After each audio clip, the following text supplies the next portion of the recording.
นี่แหละพี่น้องเนาะโอเคมีแต่ว่าแล้วก็ทางแม่กับเอื้อยเพิ่นก็ได้บอกเบาอลิแบบนี้ว่าให้เอาเงินอีก2 ล้านให้สร้างเวียงกับบ่าวบอสเด้อเพิ่นว่านะให้ไปกวดหลานน้อย2 คนนั้นแล้วก็กวดบ่าวบอสแน่คันกวดก็ได้พี่น้องเนาะเพราะว่ากวดเป็นเงินอันนั้นนี่เป็นเงินที่ว่าไว้ซื้อวงกบอะไรแต่ว่าเพิ่นว่าให้เอาไปกวดหลานน้อยเด้อเพื่อความสบายใจเพิ่นว่าให้ก้อนบ่เพิ่นเอาให้ก้อนโดยเพิ่นเอาให้ก้อนเพิ่นเอาให้ตัวนี้มันเป็นคนละส่วนนะเบาลีก็เลยสิมอบให้ช่างเวียงแล้วก็ให้ไปอันนั้นกับบ่าวบอสเพราะว่าสิไปกับบ่าวบอสอยู่เนาะเด้ออันนี้เป็นเงินจุลี่กับแม่ของวลีคือกันอันนี้ก็ได้โอ้ยผมมุกขอบใจหลายๆอีกเด้อเด้อแม่เด้อบ่จังได้เว้านำเด้กระดักกระดออะไรก็ได้ต้องขอบบุญขอบคุณไหมเพิ่นเป็นผู้ใหญ่ขอบคุณหลายๆเด้อที่ช่วยลูกบ่จังได้เว้าแล้วจนให้แล้วนะเจ้าจนให้อีหลีติดีใจเนาะเพิ่นซอยส่วนนี้นะถึงว่าเงินตัวนั้นสิเหลืออยู่แต่ว่าส่วนนี้นะเพิ่นซอยต่างหากเพิ่นให้ซอยไปกวดอีกน้อยตัวนี้ลูกเฮายังว่าเฮาไปกวดแล้ววานนี้นะมีแต่ว่าให้เจ้าพากันไปกวดให้สบายใจแล้วก็เอาแยกกันอยู่บาดนี้นะถามมันเป็น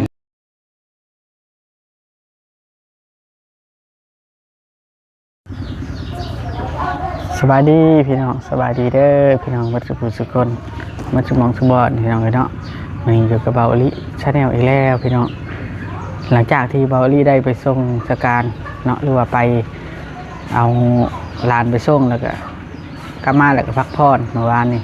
เอาลูกไปกวดแน่พี่น้องยันมันเป็นขึ้นกันกับหมอน้องยันมันเป็นขึ้นกันกับหมอเสียเนี่ยแต่ว่าไปกวดแล้วก็บ่ได้เป็นยังมีแต่ว่าเอายามากินลูกก็ได้เป็นไอเลือดล่างมาเมื่อนี้พี่น้องเนาะเขาจะมาสรุปค่าใช้จ่ายก็คือค่าใช้จ่ายทั้งหมดนะพี่น้องเนาะหมดอยู่ในส่วนของอันที่เบาลิใช้จ่ายไปเนาะเพราะว่าทั้งเบิดน่ะเป็นเงินของจูลี่กับแม่กงวารีทั้งสองทานเพิ่นซอยทั้งครอบครัวเฮาเพิ่นซอยเบิดทุกอย่างเลยเฮาจนบ่ฮู้แนวที่ตอบแทนเพิ่นจังไดแต่ว่าเฮาก็ได้แต่อันนั่งสรุปแล้วก็นั่งขอบคุณเพิ่นซำนี้เฮาเฮ็ดได้ซำนี้เนาะเบาลิสิสรุปให้ฟังแบบนี้พี่น้องเอ้ยในส่วนที่เบาลิรับผิดชอบ นับตั้งแต่น้ำขวด1ขึ้นยาช่อง1กาแฟช่อง1ขึ้นนะเพราะว่าเบาลิรับผิดชอบทั้งน้ำทั้งในทั้งพี่จังทุกอย่างเลยถูกเทียนและทุกอย่างนะเป็นเงินของจูลี่กับแม่เพิ่นที่รับผิดชอบเบาลิก็เลยใส่ก้อนก็เอาเงินส่วนที่เพิ่นฝากมาซื้อวงกบหัดเนาะซื้อวงกบบานประตูเพื่อนจะเทืองอะไรมาใส่ก่อนแล้วล่ะเพิ่นตื่นมาล่ะทั้งกับแม่เพิ่นละฝากมาให้เนาะฝากเงินมาให้12 ล้านล่ะเอามาโฮมไว้นี่นะเป็นแบบเงินค่าใช้จ่ายทั้งเบิดรายนั้นนี่นั่นเหลืออยู่4 ล้านเนาะก็คือเหลืออยู่4 ล้านกีบพี่น้องเหลืออยู่4 ล้านกีบก็พอได้อันนั้นได้พี่น้องเลยเนาะพอได้เยือไปแบบไว้ความหมายไปก็คือพอได้ต่อชีวิตไปเนาะแล้วก็สิมีเงินของชาวบ้านเพิ่นมาช่วยอีกจักเท่าใดประมาณล้านปลายนี่บ่จักนำช่างเวียงให้ช่างเวียงแล้วก็อันทางด้านลุงคำดีเนาะทางด้านลุงคำดีทางครอบครัวไอ้ต้อเขามาซอยคือกันพี่น้องเนาะเพิ่นก็มาซอยแต่ว่าเฮายังไม่ได้ถามช่างเวียงว่าได้เท่าใดจำนวนยอดที่แท้จริงแต่ว่าเฮาก็ในมอบในหน้าที่ของเฮาก็คือการเป็นสะพานบุญให้จูลี่กับแม่ของวารีนี่ในส่วนที่เฮารับผิดชอบตัวนี้นะพี่น้องตั้งแต่น้องเพิ่นไปเข้าหมอแล้วหลานไปเข้าหมอแล้วเบาลีแทบสิบ่ได้นอนเลยแล่นคู่อันเนาะ แล่นคู่อันเครื่องของก็คือว่าแล้วพี่น้องเนาะทุกอย่างมันก็ต้องได้ซื้อต้องได้แพงแต่ละอันนะก็เลยเหลือเงินอยู่4 ล้านพี่น้องเหลือเงินอยู่4 ล้านเนาะอันนี้ก็บอยสรุปให้ฟังนะครับก็ยังดีได้พี่น้องเลยเนาะนี่ยังว่าเด็กน้อยได้เบิดแต่8-9 ล้านคันผู้ใหญ่นะคันผู้ใหญ่โอ้เบิดบ่ต่ำกว่า20-30แหละพี่น้องเลยผู้ใหญ่มันโดนผู้ใหญ่นี่อันนี้ยังว่าเฮาซื้ออาหารการกินซื้อมาพริกเป็นนัวซื้อนั่นนี่แล้วก็ค่าใช้จ่ายในงานนะก็ครบ นี่ฮะเอาพี่น้องๆก่อนอื่นกับบาวลีสิขอขอบคุณขอบคุณทั้งเอื้อยกับแม่เด้อเอื้อยจุลีกับแม่ของวาลีเพิ่นช่วยทางครอบครัวเฮาอีหลีเฮาบ่มีหยังสิตอบแทนคุณมีตั้งแต่คำขอบคุณขอบคุณขอบคุณขอบใจหลายๆเฮาที่ทำหน้าที่เป็นคนดีให้ดีที่สุดเท่าที่เฮาเฮ็ดได้จังได๋ก็ได้โดยแล้วก็มีอันนึงพี่น้องเนาะแล้วก็มีเงินทางด้าน น้องแล้วก็อ้ายเนาะอยู่ส่วนยางอะไรเพิ่นฝากมาต้อยแล้วก็เอาลาแล้วก็ปลาหอมลงเป็กเพิ่นฝากมาซอยสังเวียงแหละซอยนั้นซอยนี้เนาะซอยสังเวียงซอยกันว่าซั่นเนาะเพิ่นฝากมาซอยยังว่าเป็นเงินทางครอบครัวตัวนี้นะเฮาสิให้สังเวียงเก็บไว้เนาะพี่น้องเนาะใส่สังเวียงเก็บไว้ใช้ในยามจำเป็นแล้วก็ค่อยเอาไปปัวลูกทางด้านมื้อนี้เนาะพี่น้องคิดว่าช่างเวียงกับบอบอสสิเอาลูกเราไปกวดเบิ่งบอบอสแน่เราบ่หันนะแล้วทางเอื้อยกับแม่เพิ่นเอื้อยกับแม่เพิ่นล่ะบอกให้เบาลีนะเอาเงินส่วนที่ไปซื้อบงโกพัน2 ล้านเอาออกให้ช่างเวียงเอาไปกวดรถเด้อเพิ่นว่าเนาะเพิ่นช่วยเฮาอีหลีพี่น้องช่วยอีหลีเราเลยช่วยแล้วมีแต่ว่าเฮาก็สิทำตามเพิ่นบอกนั้นตัวใดเพิ่นบอกมาเฮาก็สิทำตามเพิ่นจังได๋ก็ขอขอบคุณหลายๆเด้อฮะเดี๋ยวสิเอิ้นช่างเวียงลงมาก่อนเด้อบัดนี้สิให้แม่พร้อมมาขอบคุณเพิ่นสิให้ช่างเวียงพร้อมแล้วก็แม่ช่างเวียงแน่โอเคป่ะพี่น้องสบายดีช่างเวียงนั่งกัน สบายดี ใช่เมียเจ้าน่ะ เลือกไปใส่กินนี่ จังหน่อยจังเราลงมานั่งแม่พร้อมไหมแม่ครับพ่อ แม่ยังต่ำกระเบืออยู่กับเมีย เงาเนาะเงาก็เงาแล้วไปจังไรเห็ดได้จ้ะคนเงาโอเค จังน้ำเห็ดเดี๋ยวนี้นะ ย่างอยู่ได้เลย ร้อนๆลีนๆอยู่มาเฮ้าก็ได้ย่างมาเลาะหาว่าลูกมาคือในหนังในละครนะอยากเบิ่งอยากเห็นเลยนะ ผีดิ ว่าผีนะว่าง่ายๆกับว่าภาษาบ้านๆว่าลิ้นว่าผีมาบ่หรือแบบมันโมจังแนวเห็ดเด้ จะเจ็บผีใช้สิมาเนาะ มันเป็นถ้าคิดในด้านดีเรื่องธรรมชาติมันชีมียังมา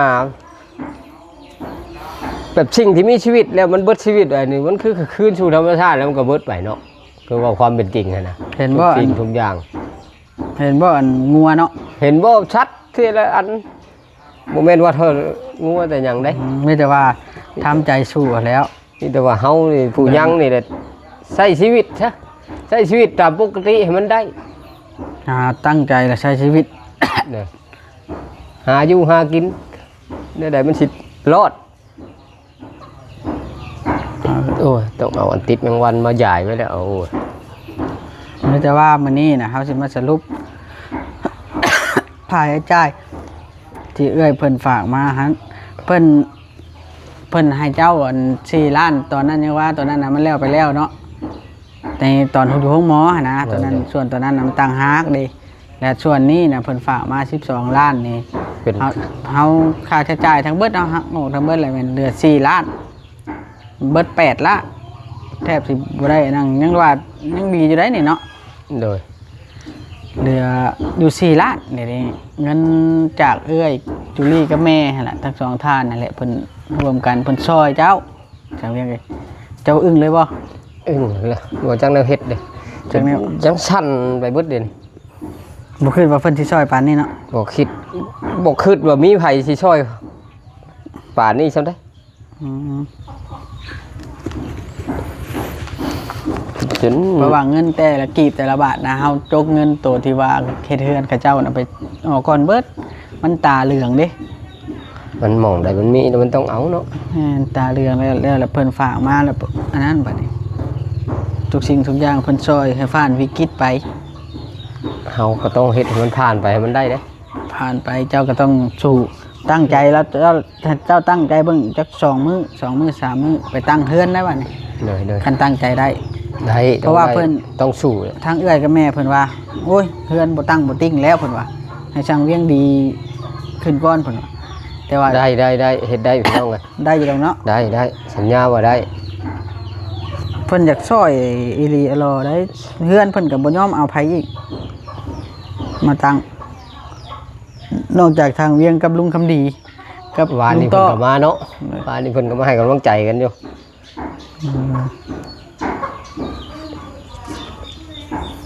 ดึงเลยพี่น้องเนาะมาคบกันแล้วเอาสบายดีเบิดเด้อแม่พร้อมแม่กันงอม แม่ผู้ช่วยเรือให้ผู้ดีมีแห้ง เป็นอะไรเงาแห้งบ่ว่างั้น ก็ให้เบิ่งสภาพนี่แหละถามเจ้าเห็นบ่ต้องว่าเงาแห้งบ่ก็ แม่คือตาลอยแท้นะ โยมันยังเมื่อยอยู่เพิ่นได้กินยังตั้งแต่บักกี้ไปโรงพยาบาลแล้ว ตั้งแต่หลานเราไปห้องหมอยังบ่ได้กินแล้วอะกินแต่น้ำน้อยหนึง กินน้ำเมื่อทองตามกลืนเลย เจ้าต้องกินได้จนตายจน ป้ากันนะ ขึ้ เอาไม้มาป้าสิครับ โรคคือใช่พ่อตายเดือน12มาบัดเดือน9เดือน10พัดลานตายภรรยาให้เลยแม่รถมันก็เพื่อสิตั้งใจได้ว่าเก่งแห้งละเต็งว่าเต็งเก่งแห้งจริง ตั้งใจ แม่ว่าแม่เก่งอยู่สูงแล้วมันเกิดมาเพราะช้ำนี่มันเป็นในโบได้ให้ปู่อะมันเป็นโบได้ให้ปู่อะเฮ้ยกองมันลิ่นดองอยู่พอแม่ไปดำหน้าก็เองเอาอยู่น้ำยานี่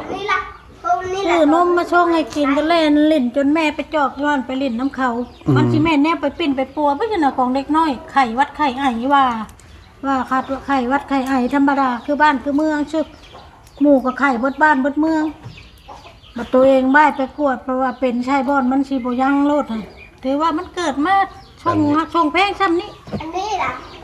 ลูกแม่ผู้ก่อนน่ะก็4 ปี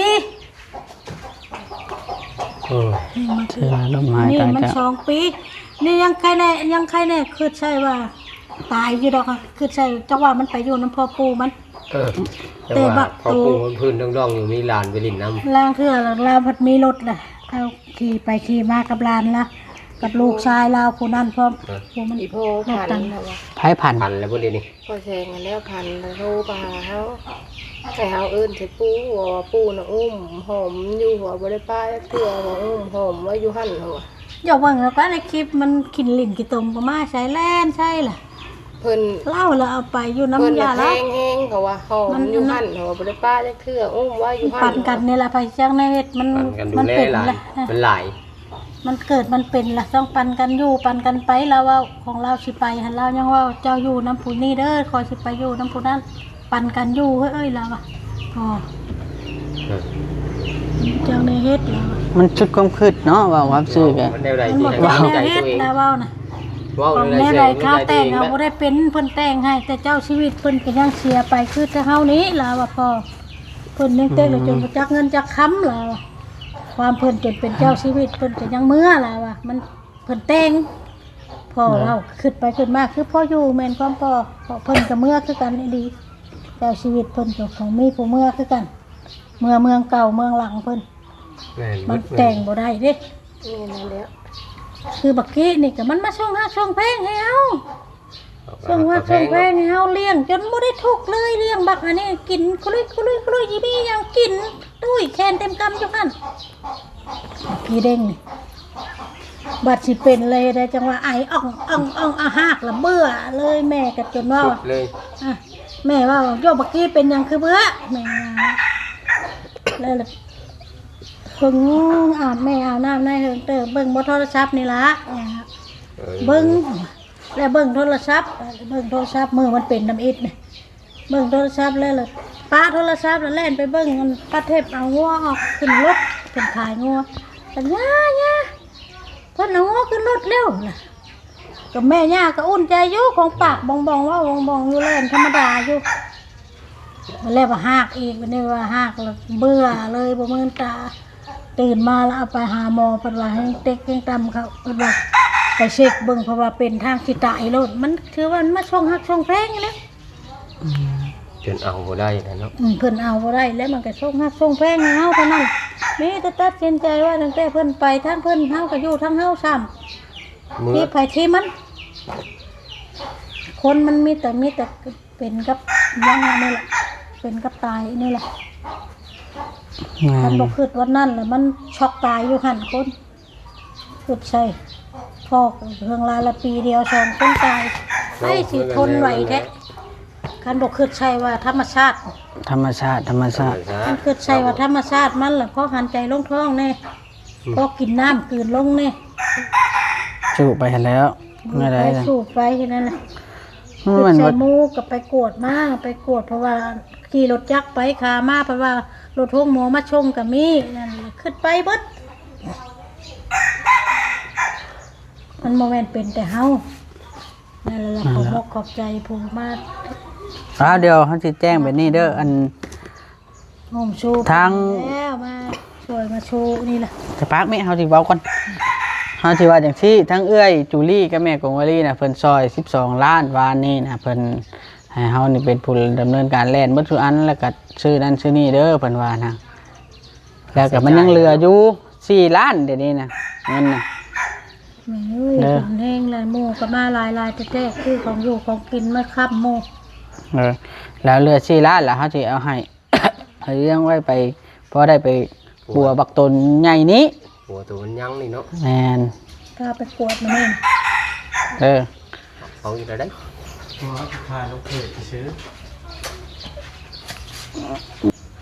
ว่าพอมัน คือไอ้จูลี่กับแม่กงวลีแหละแล้ว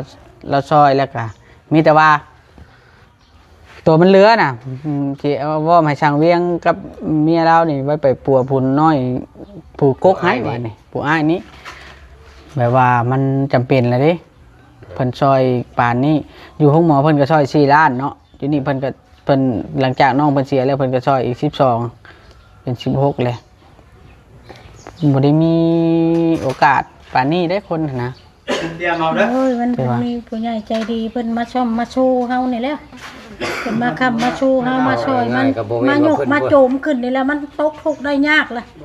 แต่ขอบคุณขอบมกขอบใจหลายๆนี่แหละขอบคุณเพิ่น มีแต่ว่าให้แม่กับให้พ่อกับแม่คนน้อยตระกูลทางแม่กับเอื้อยเพิ่นนี่เด้อ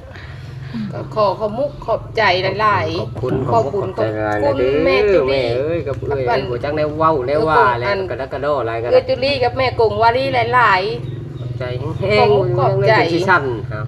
ๆบ่จังในเฮ็ดและเฮ็ดหยังบ่ ให้ ถือ อยู่แคมป์ของพุ่นละนี่ให้แห้งแคมป์ ก็ ข ข อ อง ให้เอื้อจุลี่กับแม่กงวารีอยู่ดีมีแห้งสุขภาพแข็งแรงตลอดปีตลอดไปเด้อสาธุ ตั้งใจคือช่างเวียงก็ต้องตั้งใจทำงานในเพิ่นในเต็มที่แต่ละอัน คือนี่ได้มันบ่เด่นยังล่ะ เลย ผู้นี้ก็ได้มาชงให้เฮาซื่อ หญ้าดิเอาหญ้าก็ยกมือขอบคุณคนในเด้อ ๆใจเด้อลูกหลานเลยบัดนี้ให้อยู่ดีมีแฮงเบิดทุกคนโตโปสิตายนี่ก็ให้มันอยู่ดีมีแฮงบัดนี้ก็ดีเฮาผู้สิตายนี่ก็ได้ เจ้าได้ มีผู้ค้ำผู้ชูบ่ได้มาหันใจ เจ้าก็เบิ่งผู้มันยังแล้วหลานก็ได้ ตั้งใจแล้วก็เบิ่งหลานผู้มันยังนี้ ยังหลายอยู่เนาะ พอตั้งใจไอ้นั่นละมันจะพอทำนี่นะ ได้จ้ะ หลายเดือนเดียวปีเดียว2 คน เดี๋ยว บ่ทันได้ยาให้ มันก็หลายคนอยู่ เล่น ว่าหลายครอบครัวถึกมันผู้สูญเสียแล้วมันเสียหลาย เอามันหลายคนเนี่ยเนาะ ใจไปช่วยซ้ำช่วยชูนี่ล่ะไปเบิดกูเก็บกูอัดแล้วยังมีกูมาค้ำมาโจมอยู่ขอบปกขอบใจละลาย อันนี้ ให้อายุมั่นขวัญยืนให้อยู่ไปน เงิ าน น ๆให้เบิ่งลูกเบิ่งหลานให้ได้ค้ำได้ชูให้อีกแน่ให้อยู่ดีมีแฮงให้ร่ำให้รวยต่อไป อันนี้เป็นเงินนั่นเด้อเงินตัวส่วนนี้เนี่ยเป็นเงินของ ของน้อง ของไอเป็กกับเอาล่ากับอาต้อยแล้วก็ป้าหอมนี่เงิน11,000แต่ว่าอยู่นี่มันมี10,000นี่แต่ว่าเอาไอเวียงน่ะ6,000แม่น่ะ5,000เด้อเอาให้แม่4,000ก่อนได้ไหมเดี๋ยวหาจังซี่ให้1 2 3เอาเงินของอ้ายกับน้องเด้อนี่เด้อ เพิ่นของอ้ายกับน้อง แม่เพิ่น กัน ช่วย ช่วย ข ล อบ ง ใจ มา กี้ขอบใจ ใช่ ขอมุกขอบใจเอาเป็กเอาหอมเอาล่าและเอาต้อยหลายๆเด้อ ขอบใจ ขอบใจเด้อ อ่า ตัวนี้เป็นแม่ป่ะคนนั้น แม่นฉะนั้นเอาไว้ให้แม่จะทงไว้เบิ่งหลานนี่แหละ1 2 3 4 5 6 7 8 9 10 11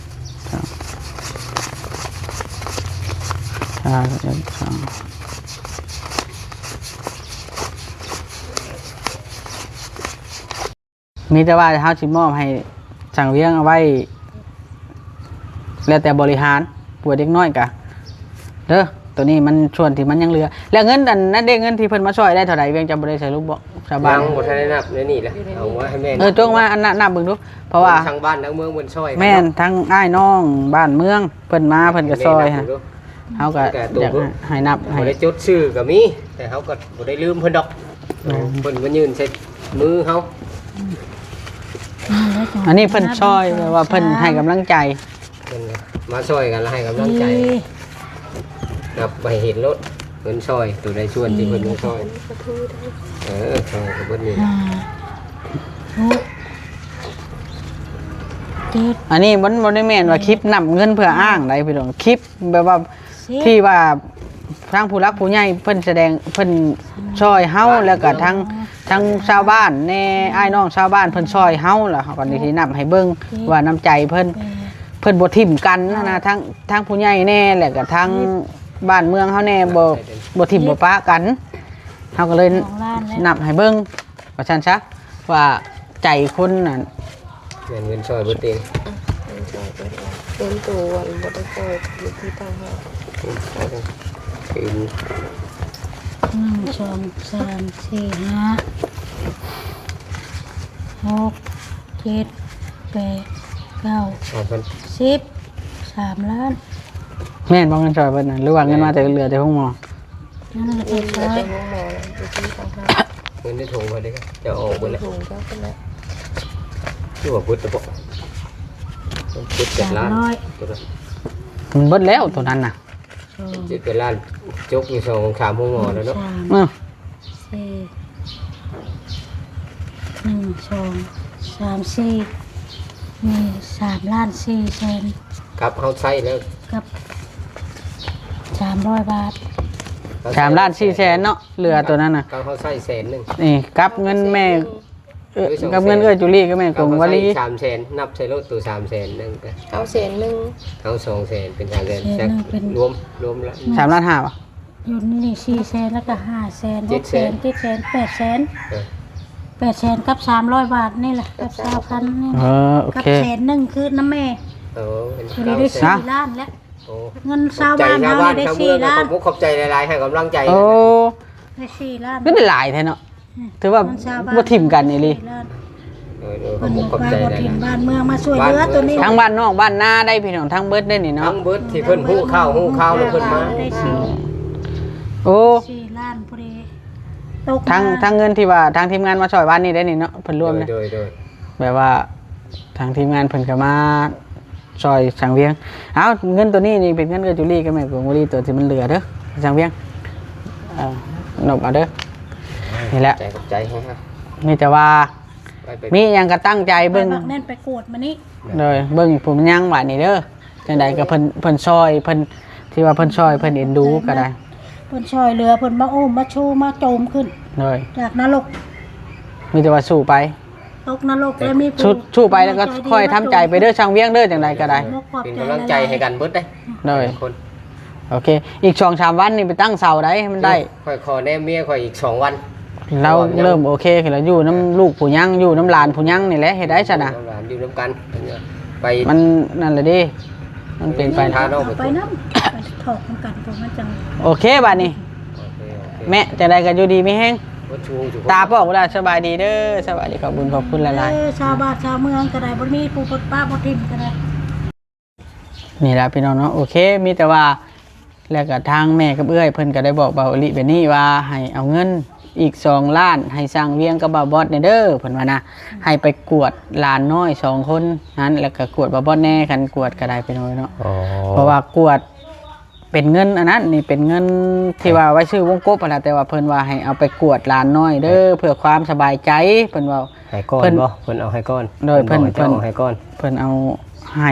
ตัวนี้มันเป็นคนละส่วนนะเบาหลีก็เลยสิมอบให้ช่างเวียงแล้วก็ให้ไปอันนั้นกับบ่าวบอสเพราะว่าสิไปกับบ่าวบอสอยู่เนาะ โดย เด้ออันนี้เป็นเงินจุลี่กับแม่ของวลีคือกันอันนี้ก็ได้ โอ้ยขอบใจหลายๆอีกเด้อเอ้ยเด้อแม่เด้อบ่จังได้เว้านำเด้